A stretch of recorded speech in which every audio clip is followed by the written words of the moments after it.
the true engine of money creation, sits on commercial bank balance sheets. Flint West reporting. Most people think the money printer lives inside the central bank. It doesn't. That's the first misconception. When people hear about inflation, quantitative easing, or central banks expanding their balance sheets, they imagine some guy sitting inside the Federal Reserve pressing a giant red button and flooding the economy with money. But that's not how the modern monetary system actually works. The central bank matters. The Treasury matters. But if you want to know where most of the money people actually use comes from, you need to look somewhere else. You need to look at commercial banks. Because the true engine of money creation sits on commercial bank balance sheets. Now let's be precise. There are two different questions people often confuse. The first is, who creates the money? The second is, who influences the creation of money? Those are not the same thing. If we're talking about broad money, the money households and businesses actually use every day, the overwhelming majority exists as bank deposits. And those deposits are created when commercial banks make loans. The central bank itself has repeatedly acknowledged this reality. In places like the United Kingdom, estimates suggest roughly 90 to 97% of broad money consists of commercial bank deposits, not central bank reserves, not physical cash, commercial bank money.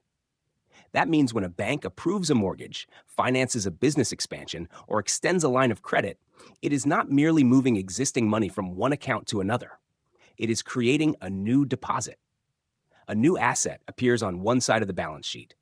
A new liability appears on the other. And the money supply expands. This is why the old textbook story about banks taking reserves and mechanically multiplying them is increasingly viewed as incomplete. The sequence is often the reverse. Banks find profitable lending opportunities first, they create the loan, they create the deposit, and they acquire reserves afterward if necessary. Which means the real constraint is often not reserves. The real constraint is capital. And that brings us to the next layer. This content is brought to you by Bobby Giggs. Promote your brand here and reach a wide audience across platforms like YouTube, Instagram, and Facebook. Follow the links in the description to get started. Why does money supply growth accelerate during certain periods? Because banks become more profitable. Their capital base grows, their balance sheets strengthen, their capacity to lend expands. They see good opportunities, they see creditworthy borrowers, they see projects capable of generating returns. And so they make more loans. More loans create more deposits expand the money supply. The process feeds on itself. Which is why watching commercial bank balance sheets can tell you far more about future money supply growth than obsessing over every headline about the central bank. Now, does that mean the central bank is irrelevant? Of course not. The central bank creates reserves. The central bank issues currency. The central bank sets interest rates. The central bank establishes liquidity conditions. The central bank determines many of the rules under which banks operate. But the central bank is often influencing the game more than directly playing it. It creates the environment. Commercial banks perform most of the actual money creation. And then there is the Treasury, the third player. Government spending injects financial assets into the private sector. Taxation withdraws them.